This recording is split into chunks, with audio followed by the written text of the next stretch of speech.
second chance, sure. Third chance, a miracle. An amazing story of survivor for a Columbia College student. His third chance involves multiple organ transplants and an unprecedented amount of optimism. Newsbeat's Lucas Seiler is live in the newsroom with more on the story. Lucas? That's right, guys. Imagine you were told you only had a short while left to live, and your only hope was finding the perfect organ donor match. Well, April was Organ Donor Month, and I talked to one Columbia student who said he got lucky again. By mid to late August, it would probably be game over. That's what doctors told Bill Kuhn in 2009. Right in the middle of his college career, he learns he has end-stage heart and kidney failure. You know, you're stunned. When I heard the heart failure portion, you're stunned for a little bit. This is nothing new to Bill. He's been living with someone else's heart all his life after being born with hypoplastic left heart syndrome. But to go through it all over again was not on his list. How as sick as I was, you realize that that's the possibility. Like, you don't really have to be told. Every 10 minutes, one person is added to the list of more than 100,000 people needing organs.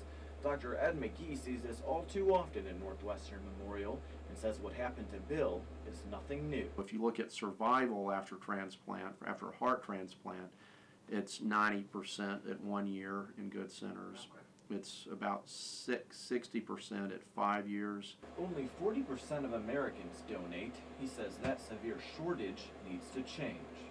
Picture their own situation if one of their friends or family members needed a transplant, and kind of think about what is involved in doing that and how horrible it would be for that person to die just because nobody had donated. It's organizations like the one Jane Lee Zimmer works for that helps people realize that.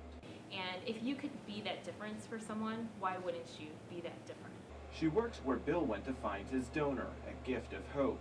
They work with 179 hospitals, and since opening in the 80s, they've helped save thousands of lives. Here's a child who, like you said, has his whole life in front of him and gets that second chance now.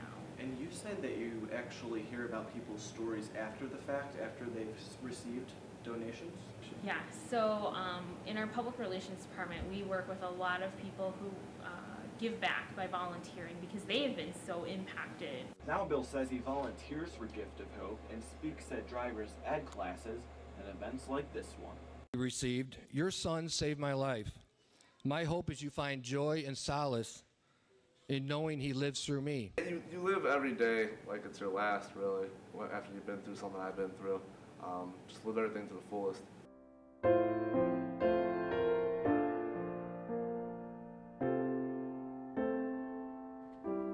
Now, becoming a donor is as simple as stopping by your DMV or going to Donate Life Illinois and filling out a form.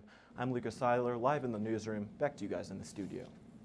That story makes us appreciate every day. Thank you, Lucas. It's a huge boost for Chicago. A new high-speed railway project is in the works. The $400 million project will create 1,000 jobs and take commuters from Chicago to Detroit in just over 4 hours. With new tracks, trains would be able to reach speeds of 110 miles per hour. This is all part of a plan to connect most of the country's high-speed rails within the next 25 years. Apple has beat out Google to become the world's most valuable brand. In the last year, Apple's value has jumped 84%. It's now worth an estimated $153 billion. Experts say the popular iPads and iPhones are the reason for Apple's latest success. Meanwhile, Google fell 2%. It's now worth an estimated $111 billion. Groupon has now joined with concert giant Live Nation to create an online ticket deal website.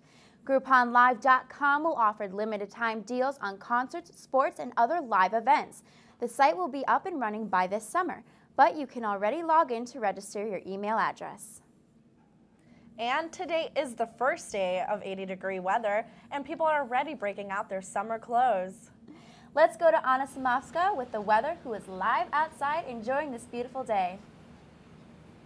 That's right, Jennifer and Veronica. What a gorgeous, gorgeous day out here. The sun has been out all morning, and it's very much in my eyes right now. But I tell you what, people out here have said no more spring jackets. I see a lot of flip-flops, a lot of t-shirts and tanks, so it's definitely a great way to kick off the week. Right now we are at 74 degrees out here, but we are quickly climbing well into the 80s. The sunshine's going to be here to stay. We have slight winds of about 10 miles per hour and 68% humidity, so not too bad out here. Across the map, we can see temperatures have already climbed well into the 80s. Aurora at 82 degrees, Rockford at 86, Glen Ellen at 84, Hinsdale at 80 degrees, and Bridgeview with 79 degrees. For tonight's conditions, it's going to be a beautiful but breezy evening if you're heading out to that Bulls game. We will cool off a little bit out here along the lakefront with the low of 65 degrees, but our sunset won't come till 8 o'clock tonight, so plenty of time to get out there and enjoy the day. For our 5-day forecast, we're right around our average temperatures for May. Tomorrow we will see 84 degrees for our high with 64 for the low. Thursday, 82 degrees with a 55 of low and some possible thunderstorms across the area. And as we head into Columbia's graduation weekend, we will cool off a bit with 60s and 70s and some scattered showers we might have over here over the weekend as well. So definitely a great weekend ahead of us, a great week as well. And I'm going to make a bold statement here and say that we may be done with the 60s after this weekend, but don't quote me on that. Once again, I'm Anna Simovska. We're right along Michigan Avenue. I may go climb into that fountain there to cool off. Back to you, ladies. That's great. Great graduation weather. Well, next on Newsbeat, some men will do anything to impress a woman. Wait until you see what one guy calls his chick magnet. And I'm sure your heart was racing when the Bulls lost to the Hawks last Sunday. What will they need to do to win tonight? And the Sox are on a roll on the West Coast. More on the big win next.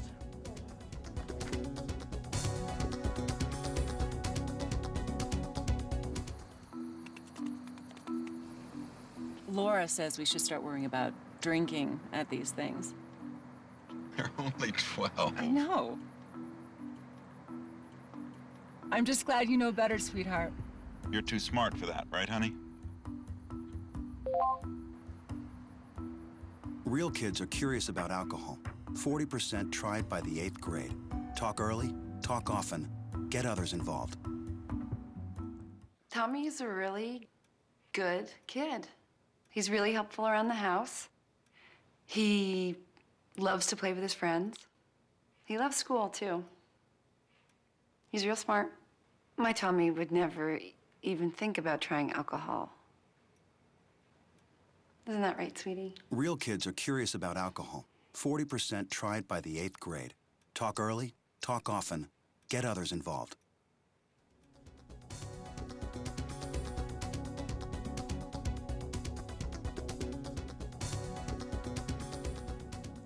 Big game for the Bulls tonight at the UC. Newsbeat's very own John Treeweiler is here with what the Bulls need to do to get the big W tonight. That's John? right, guys. Today is a must-win for the Bulls, and that's happening tonight. The Bulls will take on the Hawks again at the United Center because they're back home. Tonight, after a rough game on the road, the Bulls got a taste of Atlanta hospitality Sunday to win tonight's game and the series. The Bulls need to limit Derrick Rose to under 25 shots. He took 32 and only made 12 in Sunday's loss. He needs to continue to drive the net, but also pass back to outside Luol Deng, who has been a big part of the Bulls' offense all year. If the Bulls get Luol Deng involved, tonight will be an easy win. And the Sox taking on the Angels in the Golden State with Carlos Quentin putting on a show of his own. It's the top of the third. Quentin doubles to the gap all the way out to right field. Adam Dunn will come around to score. Sox are going to lead it 3-0. Then top of the 7th, check out this when Quentin hits a bomb way deep center for a 3-run shot to put the Sox on top for good. Sox win their third straight 8-0.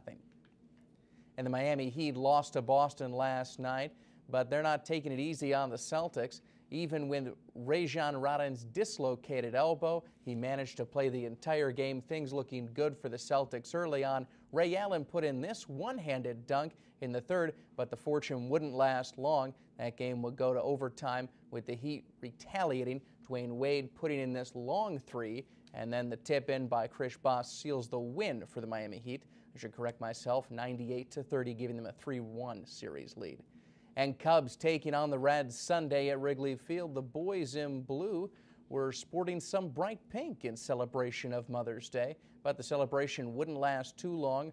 Reds starter Johnny Cueto dominated the Cubs, throwing 6 scoreless innings. Ryan Dempster gave up 2 runs over 7 innings, but it wasn't good enough. The Cubs couldn't get anything going and go on to lose 2-0. They take on the Cardinals tonight at Wrigley. And real quick, Lakers coach Phil Jackson retired following a 4-game sweep from the Dallas Mavericks. 20-1 long shot Animal Kingdom came from behind to win the Kentucky Derby on Sunday, and the Mariners cut former Cubs outfielder Milton Bradley after serving a 1-game suspension. So guys, we've got to hope for a win not only for the Cubs tonight, but also the Bulls. Big night in Chicago sports. Hope the Sox keep going too.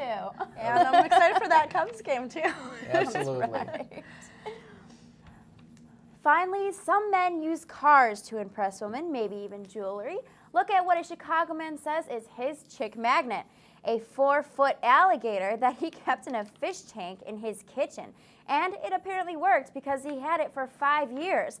By the way, don't get any ideas, guys, because it's illegal, and he's been charged with possessing a dangerous animal. I don't know about you, but that certainly wouldn't work for me. If I saw it, I'd run screaming.